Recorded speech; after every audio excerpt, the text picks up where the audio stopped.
welcome back to my YouTube channel. So today I'm here with you all again with our maths chapter 1 number system with its exercise 1.3. If you remember, we have completed the 2 exercise of this chapter and now we are here with its third exercise. I have explained the main starting of the exercise means what is there in the exercise. ये मैंने आपको explain कर दिया था इसकी 1.3 exercise का decimal expansion और अब हम इसकी exercise से continue करेंगे. See, this is our first question. Exercise 1.3. Write the following in decimal form and say what kind of decimal expansion each has. Okay, let's see. इनको decimal form में लिखना है. अब पहला question है हमारा 36/100.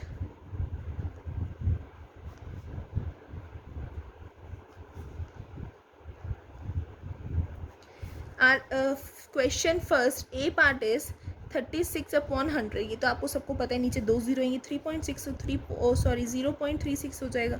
सिंपल आंसर मिल गया हमें, मतलब आंसर मिल गया ना हमें इजीली, कोई बार तो नहीं लगाना इसमें. तो ये कौन सा एक्सपेंशन हुआ हमारा? Terminating decimal expansion. Which expansion? Terminating decimal expansion. अब हमारा सेकेंड पार्ट कहता है it is 1/11. Let's divide it now. 11 बाहर है तो ये नीचे है तो बाहर आएगा. अब 1 तो 11 के टेबल में नहीं आता. ओके, तो हम 0 लगाएंगे, फिर पॉइंट लगाकर यहाँ एक 0 लगा देंगे. तो ये भी नहीं आता, फिर हम यहाँ 0 लगाकर एक 0 और बढ़ा देंगे. तो ये हो गया 100. 11 9 99. फिर 1 बच गया. अभी 1 से तो स्टार्टिंग की थी, 1 वापस बच गया. तो इट मीन्स दैट सॉल्व कि अब हम आगे कितना भी कर ले हमें यही आंसर मिलेगा बार बार. तो हमें क्या आंसर मिल गया इसका? 0.09 बार.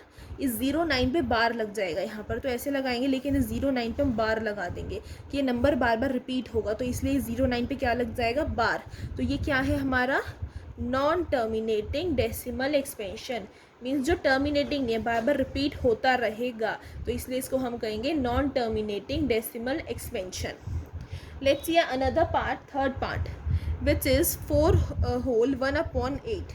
Let's solve it in improper fraction first. 32 33/8 it will be. 33/8 हो गया. अब इसको डिवाइड करते हैं. 8 डिवाइडेड बाय 33. 8 4 ज़ा 32, बचा 1. अब हम यहाँ पॉइंट लगाएंगे, हमें पूरा आंसर चाहिए. जब तक आंसर नहीं निकलता हम इसको छोड़ेंगे नहीं. अब यहाँ 0 लग गया. अगर आंसर बाद में पॉइंट लगा के भी नहीं निकल रहा तब हम इसको छोड़ते हैं. तो 8 1 ज़ा 8, बचा क्या हमारा? 2 0. 8 2 ज़ा 16, फिर हमें मिलता है 4. यहाँ लगा 0. 8 5 ज़ा 40. We get the answer. हमें आंसर 0 मिल गया यहाँ पे, मीन्स 0 आ गया आंसर. That is 4.125. 33/8 की वैल्यू आ गई 4.125. मीन्स हमें इसका आंसर मिला है ना. अब ये नॉन टर्मिनेटिंग है क्योंकि इसमें कोई बार नहीं आ रहा है, रिपीट नहीं हो रहा कोई नंबर. मीन्स 1 2 दोबारा आ सकता है, पर ऐसा नहीं कि एक ही नंबर बार बार रिपीट हुए जा रहा है. तो इसलिए ये हमारी कौन सी डेसिमल एक्सपेंशन हुई? It is terminating decimal expansion. It's our terminating decimal expansion. So let's come to our next part, which is 3/13. Let's see how to solve that. 3/13. We have to divide this 3 by 13. 13 बाहर आएगा, 3 अंदर. अब 3 तो 13 के table में नहीं आता, point लगाते हैं. 0 लगाया. 13 2 से चला जाएगा 26. 4 0 लगाया. 13 3 ज़ा 39, फिर बचा 1. 0 लगाया, नहीं आता, फिर यहाँ एक 0 लगाया हमने और यहाँ पर एक और 0 लगा दिया. अब 100 कहाँ आता है 13 के टेबल में? नहीं आता, तो 7 ले लेते हैं. 13 7 ज़ा 91, फिर बचा 9, हमने 0 लगा दिया. अब 90 का आता है. 13 6 ज़ा 78. अब हमारा 2 बच गया. हम इसको नेक्स्ट पेज पे कंटिन्यू करेंगे.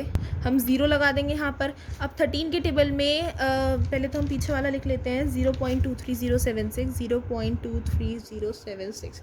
20 कब आता है 13 के टेबल में? अब हमें 1 ज़ा भी आएगा क्योंकि 13 ज़ा 7 बच गया. अब 70 हो जाएगा. 13 5 ज़ा ले सकते हैं हम. 65 हो जाएगा. 5 बचेगा. 50 ले सकते हैं. 13 4 ज़ा we can take. No, 13 4 will work here. We have to just take 13 3 again. That will be 39. Means it will work. 12 will be there. 120 is left. Now we can take 13 9 117. We get the 3 means वापस जिससे हमने शुरू किया था हम वापस वहीं पे आ गए, हमें 3 मिल गया है कि हमें अब मतलब ये आगे हम सॉल्व करते रहेंगे तो भी ये सॉल्व नहीं होगा, ये हमारा नॉन टर्मिनेटिंग है। इसका आंसर मिलता है 0.23076157339 मीन्स 0.2307659 बार। मीन्स ये नंबर कौन सा हुआ अब हमारा नॉन टर्मिनेटिंग डेसिमल एक्सपेंशन, जो कि हमारा अभी आगे कंटिन्यू करते रहेंगे तो कभी ख़त्म होगा ही नहीं, फिर यही नंबर आएंगे, फिर ऐसे ही कंटिन्यू होगा ये, पर ये कभी फिनिश नहीं होगा। Let's see the another example of that 2/11 and 32 329/400। Guys मुझे लगता है कि इतने क्वेश्चन सॉल्व होने के बाद अब आप ये 2 क्वेश्चन खुद कर सकते हो, आप इसे करने की कोशिश करना। अगर आपसे नहीं होते तो मुझे कमेंट सेक्शन में बताना, मैं आपको इन्हें अपनी अंदर वीडियो में आपको एक्सप्लेन करूँगी। So let's come to our next question now, question 2। See, question 2 says us, you know that 1/7 is equals to 0.142857 बार, कि 1/7 की वैल्यू ये है, उस पर बार है, मतलब ये बार बार रिपीट होता है। तो क्या आप बता सकते हो कि 2/7, 3/7, 4/7, 5/7 और 6/7 की वैल्यू क्या होगी? पूरी लॉन्ग डिवीज़न नहीं करनी है, हिंट बस अपने आप कुछ माइंड लगाकर आपको निकालना है। वो कैसे निकालोगे? Let's see that. मतलब ये बहुत इंटरेस्टिंग क्वेश्चन है कि अब हमें लॉन्ग डिवीज़न भी नहीं करनी और आंसर भी निकाल देना है कि हमें इस क्वेश्चन 2 में 1/7 की वैल्यू दे दी गई है बस, कि 1/7 की क्या वैल्यू है, क्योंकि क्या वैल्यू है 0.142857 बार, इस पर क्या है बार। अब कहा है कि लॉन्ग डिवीज़न नहीं करनी है और सबकी वैल्यू निकालनी है। कैसे निकालेंगे? 1/7 की ये है तो इसका मतलब ये हो सकता है, हम ये भी कह सकते हैं कि 1 × 1/7, जब 1 की मल्टीप्लाई 1/7 से करेंगे तो हमें ये मीन्स कि 1 की मतलब मल्टीप्लाई अगर 1/7 से करेंगे मीन्स 1 × 0.142857 जो कि उसकी वैल्यू है, तो ही तो हमें ये आंसर मिल रहा है। इसीलिए अगर हमें 2/7 की वैल्यू निकालनी है तो हम अगर 2 की मल्टीप्लाई 1/7 से करते हैं, हमें उसे अलग ही तो करा है, 2 1 सा तो 2 ही होगा, फिर 2/7 बन जाएगा। तो हमने इसको थोड़ा डिफ्रेंशिएट कर दिया, 2 × 1/7। अब 1/7 की वैल्यू क्या है? 2 × 0.142857। 2 की मल्टीप्लाई अगर हम इससे करेंगे तो हमें इसका आंसर मिल जाएगा, हमें लॉन्ग डिवीज़न करनी ही नहीं पड़ेगी। तो जब हम 2 की मल्टीप्लाई इससे करेंगे 0.142857 से तो हमें आंसर मिलेगा 0.285714। We got the answer here. That's why we can do it without any long division. देखो हमने लॉन्ग डिवीज़न भी नहीं करी, देखो कॉमन चीज़ है, 2 की मल्टीप्लाई 1/7 से करेंगे तो 2/7 ही तो होगा, 2/7 ही तो हमें निकालना है, तो हम इजीली उसको ऐसे भी निकाल सकते हैं। अब इसी मेथड से हम 3 × 1/7, 4 × 1/7, 5 × 1/7 एंड 6 × 1/7 करके सारे आंसर्स इजीली निकाल सकते हैं। So I hope that you can find these all answers yourself. If any problem in finding that answers, comment me in the comment section, I will clear out those.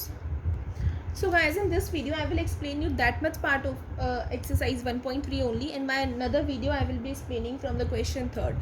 Thank you for your support. If you like this video, don't forget to hit the like button and subscribe the YouTube channel. Thanks.